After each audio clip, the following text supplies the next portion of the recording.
Musique, Frédéric Huttman.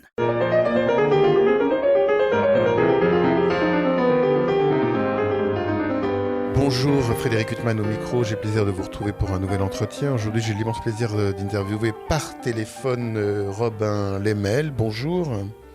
Bonjour, monsieur Huttman. Vous êtes altiste du quatuor Byron. Et si j'ai le grand plaisir de vous interviewer aujourd'hui, c'est à propos de la parution d'un disque pour le label Aparté, où vous êtes notamment aux côtés du guitariste Matteo Mella pour un enregistrement intitulé Souvenirs d'Espagne, consacré à deux compositeurs dont le nom n'est pas forcément lié à l'univers du quatuor, à savoir Turina et Castelnuovo Tedesco. Et c'est notamment ces deux noms qui ont grandement éveillé ma curiosité, Robin Lemel. Donc vous faites partie de ce quatuor Byron, aux côtés de Wendy Giesels au violon, François James deuxième violon et Coralie Devars violoncelle. Et c'est joint à votre quatuor le guitariste, comme je le disais, Matteo Mella. Comment est venue l'idée d'enregistrer ces œuvres de compositeurs peu habitués du genre du quatuor ? Alors on a passé beaucoup de temps à élaborer un programme de quatuor, parce qu'il faut évidemment se mettre d'accord les quatre, et puis c'est un tel investissement humain, émotionnel, qu'on peut pas, si un des quatre est pas convaincu, on peut pas se lancer dans une aventure d'enregistrement. Donc on avait commencé par la Oración del Torero. Oui, ça c'est l'œuvre de Turina, ça. Voilà. Une œuvre de 1925 de Turina. Et cette pièce, on avait beaucoup de plaisir à la jouer. Elle a eu un très bel accueil de la part du public quand on l'a jouée en concert. Donc on a voulu explorer le reste du programme pour quatuor à cordes de Turina. Donc on a comme ça joué la sérénade, le quatuor avec le quatuor à cordes, oui, de opus 4. Et puis on cherchait une pièce supplémentaire à enregistrer. On a beaucoup testé de choses. Et puis en 2018, on a eu une collaboration avec Matteo Mella, qui est un formidable guitariste, qui nous a amené tout ça avec son jeu lumineux, sa chaleur humaine. On a joué ce quintet de Castelnuovo Tedesco, et on a eu du coup le déclic pour le porter à l'enregistrement. Alors, comment ça se passe quand un quatuor à cordes, donc deux violons, un alto, un violoncelle, joue avec un guitariste? Il y a un équilibre sonore à trouver? Alors, le guitariste est souvent un peu amplifié. Oui. Quand même, c'est l'instrument qui veut ça. Donc, à partir de là, on arrive à trouver beaucoup plus facilement l'équilibre. Avec Matteo, c'était très facile de jouer parce qu'il a un jeu très très simple, et puis on parlait le même langage musical. Ça s'est très bien passé. Alors donc il y a ces et le quintet est aussi très très bien écrit. C'est-à-dire que les passages avec guitare sont ça se mélange très très bien, et c'est très bien pensé. Alors ce quintet de Mario Castelnuovo Tedesco, on va en parler, c'est une œuvre magnifique, d'une séduction immédiate, mais je dois dire que le deuxième mouvement, l'Andante Mesto, est vraiment d'une poésie, d'une beauté. C'est vraiment un mouvement qui touche au cœur, ce mouvement lent de ce quatuor, de ce quintet. Vraiment une œuvre magnifique.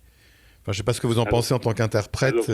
Alors c'est un peu le cœur, c'est une mélodie, Souvenir d'Espagne, qu'il a repris pour construire le mouvement autour. C'est effectivement très beau, puis il y a ces belles cadences de violon et des instruments autour. On a eu beaucoup de plaisir à enregistrer cette musique, puis on a beaucoup de plaisir à la jouer aussi. Il y a un grand guitariste, un grand musicien qui est un lien entre ces œuvres que vous jouez, de Turina et de Castelnuovo Tedesco, c'est Andrés Segovia, une grande figure de la guitare. Vous avez écouté des enregistrements avant d'interpréter ce quatuor, ces œuvres, ce quintet? Alors on a écouté quelques enregistrements. On n'a pas trouvé d'enregistrement direct de Segovia, certainement qui doit en exister. Mais après, c'est quand même le plus intéressant. On n'a pas tant écouté non plus parce qu'il y a pas beaucoup d'enregistrements disponibles. Oui. Et puis le but, c'est de construire aussi soi-même les choses avec ses propres idées. Alors justement, à propos d'idées, vous, le Quatuor Byron, c'est un quatuor qui existe, que je ne m'égare pas, depuis une quinzaine d'années à peu près. Oui, c'est ça. En tout cas, ça fait depuis 2006 que le Quatuor Voilà. que le Quatuor existe Alors, formellement. Et puis avec la composition actuelle, c'est depuis 2010. et donc c'est un quatuor constitué de musiciens qui résidaient tous en Suisse et vous appartenez à l'Orchestre de chambre de Genève tous? Alors, on est trois à faire partie de l'Orchestre de chambre de Genève. Donc Coralie Devars, François James et moi, et Wendy Gisels collabore régulièrement avec nous. Elle est souvent invitée comme violon solo pour des projets. Et le quatuor travaille où alors? Vous avez un lieu de résidence en particulier? Alors on répète sur Genève. Après on est présent comme moi j'habite à Lausanne. Coralie Devars, la violoncelliste, habite en France, juste à la frontière. Donc on répète généralement sur Genève. Et puis on a une résidence depuis maintenant 2006 à Thonon-les-Bains, où on fait 3 concerts par an avec une activité dans des lieux de vie sociaux, avec une activité de médiation culturelle. Et à partir de là, on joue tout autour du bassin lémanique, mais on a fait aussi des tournées en Belgique. On a pu jouer au concert de Vaud d'Amsterdam. On a pu jouer dans plusieurs belles salles en Europe. Robin Lemel, quand on regarde ce compositeur Mario Castelnuovo Tedesco, donc qui est né à Florence en 1895, qui a bien connu Andrés Segovia, il était issu d'une famille juive espagnole, donc il a quitté lui-même l'Italie en 1939, l'Italie fasciste, pour gagner les États-Unis. C'est un compositeur dont les œuvres sont magnifiques. Il y a même des disques d'Itzhak Perlman. Enfin, certains grands interprètes jouent sa musique. Et pourtant, il n'a pas la notoriété qu'il devrait recevoir, notamment en France, ce compositeur. Alors, c'est un compositeur qui est quand même très connu dans le milieu de la guitare. Oui, justement. Et puis, comme tous ces compositeurs, ils sont arrivés aux États-Unis et puis il a fait beaucoup de musique de film. C'est notamment Yashar Heifetz qui aimait beaucoup, puis qui a mis en contact avec les studios de cinéma. Il a fait énormément de musique de film. Oui, pour des grands réalisateurs, Victor Fleming, Frank Borzage, Henry Levin ou Vincente Minelli. Donc c'est dire à quel point il était connu. Et il a été aimé. Alors c'est vrai que c'est du coup, comme tous ces grands compositeurs de musique de films qui sont arrivés aux États-Unis, et que ce soit les gens comme Korngold ou des gens comme ça, on a plus retenu leur musique de film que leurs œuvres, leurs œuvres annexes. Mais c'est de la très très belle musique. Oui, puis en plus, il y a eu des élèves qui sont devenus des grandes figures, des grands noms de la musique de film, Jerry Goldsmith ou Henry Mancini, André Previn, ou Nelson Riddle ou John Williams, plus près de nous. Donc c'est dire à quel point il avait une notoriété considérable, Castelnuovo Tedesco. Non, c'était quand même un compositeur qui a une grosse notoriété aux États-Unis, je pense beaucoup plus qu'en France. Et puis en France, on est heureux de contribuer à faire découvrir et apprécier ce compositeur. Et ce quintet avec guitare, c'est une musique très difficile à interpréter? Alors, c'est pas une musique, c'est une musique difficile c'est une musique difficile techniquement. Il y a beaucoup de choses il y a beaucoup d'effets à faire sonner. Il y a beaucoup de dynamiques différentes à faire ressortir. Mais c'est une musique passionnante à découvrir, à travailler, à faire profiter, à partager. Il y a d'autres œuvres de Castelnuovo Tedesco qui pourraient appartenir à votre répertoire, ou c'est une œuvre Alors unique? il a écrit 3 quatuors à cordes. Oui. Voilà, on n'a pas encore commencé à les regarder. On sait qu'ils existent. On va peut-être se pencher sur les œuvres. Donc il y a 3 quatuors à cordes. Et ces œuvres, vous avez choisi, comment vous construisez votre répertoire, vous, le Quatuor Byron? C'est au gré des demandes des organisateurs de concerts? C'est vous, en tant que quatuor, vous souhaitez aborder telle ou telle œuvre? Comment ça se passe? Alors il y a un peu des deux. C'est-à-dire que certaines œuvres, c'est les organisateurs qui nous demandent. Voilà, on le fait. Puis certaines, puis les autres, on les choisit. Après, ça dépend. Des fois, on a un thème qui nous est demandé, donc on va chercher à faire à construire quelque chose autour d'un certain thème. Des fois, on tombe sur des partitions qu'on connaît pas, qu'on lit, qui nous plaisent, et on va essayer de les mettre au programme, un programme de concert, voir comment le public réagit aussi. C'est vrai que c'est toute une alchimie qui est pas forcément toujours très rationnelle. Pourquoi est-ce qu'une pièce touche les gens ou plus qu'une autre? Est-ce qu'il y a une tradition du quatuor en Suisse? Il y a eu des maîtres qui sont venus, par exemple, pendant la guerre d'Allemagne ou d'Autriche ou d'autres pays, et qui auraient transmis un enseignement, ou vous avez été obligé de suivre un enseignement dans d'autres pays pour former votre quatuor? Alors, il y a une grande tradition de quatuor en Suisse. Il y a le quatuor Ciné Nominé qui a gagné le concours d'Évian déjà. Qui a fait une très belle intégrale, notamment de Mendelssohn. Oui. Dans les années 80. Et nous, on a eu la chance, on s'est retrouvés en quatuor, parce que on a eu comme professeur Gabor Takacs, oui, qui était professeur à Genève, et c'est autour de lui que s'est construit le quatuor.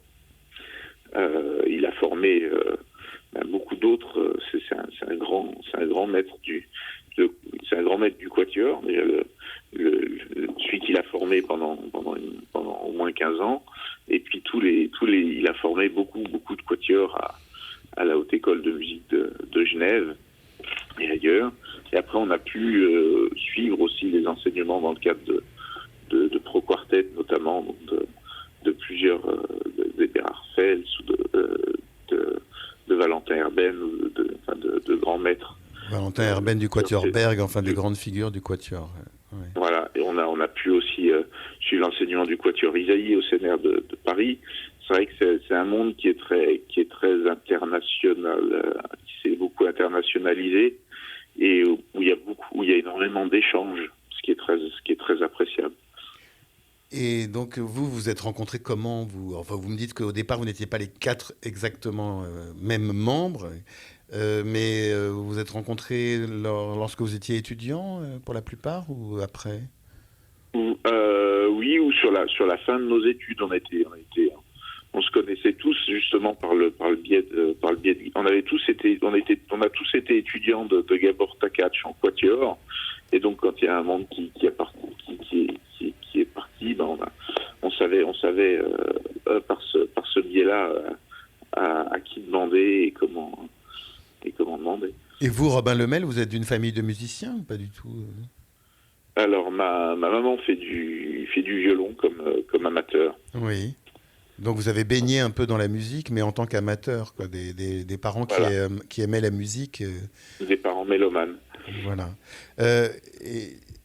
Et donc ce disque Souvenir d'Espagne, donc on a évoqué la figure de Castelnuovo Tedesco, ce grand compositeur italien qui s'est exilé aux États-Unis. On n'a pas encore évoqué l'autre grande figure du disque, qui est un petit peu, c'est Joaquin Turina, qui est né en 1882, qui est mort en 1949.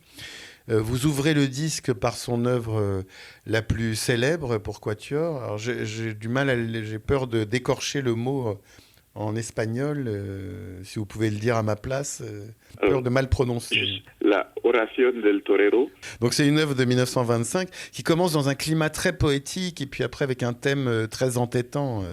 C'est magnifique aussi, cette musique. Oui, alors c'est très beau. Turina, il a eu l'image, il a vu un torero qui faisait sa prière avant les arènes. Donc il y a vraiment un grand contraste entre le soleil, l'agitation qu'il peut y avoir lors d'un événement, d'une corrida, et le recueillement, le sombre de la chapelle, la prière du torero qui va se préparer à rentrer dans l'arène. Donc c'est ces deux contrastes qu'il y a dans cette pièce et qui sont très très bien rendus. Et alors, c'est une œuvre qui ouvre le disque. Après, il y a un quatuor qui s'appelle De la Guitarra, une œuvre antérieure de 1911, qui est magnifique aussi. Alors, pour moi, c'est vraiment une très grande découverte que toutes ces œuvres qu'il y a dans votre disque. C'est quand même étonnant que ces musiques qui sont d'une séduction immédiate ne soient pas plus jouées par les quatuors, quand même. Alors, je peux pas... Oui. C'est pas une réponse à laquelle faut demander au quatuor. Oui. Mais nous, c'est des œuvres qui nous ont énormément plu par je veux dire, c'est ce côté quand même impressionniste espagnol, finalement, un peu. C'est tout en musique qui est tout en suggestion. Il y a beaucoup de contrastes en même temps. C'est très plaisant à jouer. Et j'espère à écouter. Ah oui, tout à fait. Mais quand on pense à Quatuor et Espagne, on pense à Arriaga, donc contemporain de Mozart, un des compositeurs bien antérieurs, mais on pense pas du tout. C'est-à-dire que ni Falla, ni Albéniz, ni Granados n'ont laissé, à ma connaissance, de Quatuor, à moins que je ne me trompe, Robin Lemel. Alors, je connais pas assez l'histoire de la musique, donc mais je ne crois pas, mais je suis pas... Oui, bien sûr, on n'a pas de... Oui, je suis pas sûr. Je ne veux pas vous cueillir à froid avec cette question, mais en tout cas, les œuvres ne courent pas les rues, ce répertoire espagnol pour quatuor. On est quand même très heureux de le découvrir, aux côtés de ce chef-d'œuvre aussi de Castelnuovo Tedesco. Il y a un de vos précédents disques chez Aparté, là, c'était un univers beaucoup plus connu, puisque je crois que c'est Shostakovich. Voilà, c'était le dernier disque, donc c'était consacré au 8e et 9e quatuor de Shostakovich, et puis à ces deux pièces, l'élégie et la polka. Oui, alors ça, c'est un répertoire qu'on connaît beaucoup mieux pour le quatuor. Alors le 8e quatuor était évidemment très très connu, le 9e les moins. Oui. Dans l'univers des quatuors, c'est vrai qu'on avait commencé par jouer le 9e quatuor, et puis c'est aussi des choses qui plaisent au public, mais on n'avait pas d'idée préconçue avant d'enregistrer les pièces. On n'a pas fait un tour du monde. On joue vraiment les pièces qui vous séduisent. Elles nous plaisent. C'est vraiment une alchimie entre. Il faut que ça nous plaise à quatre et que ça touche le public. Ça soit susceptible d'intéresser. Oui.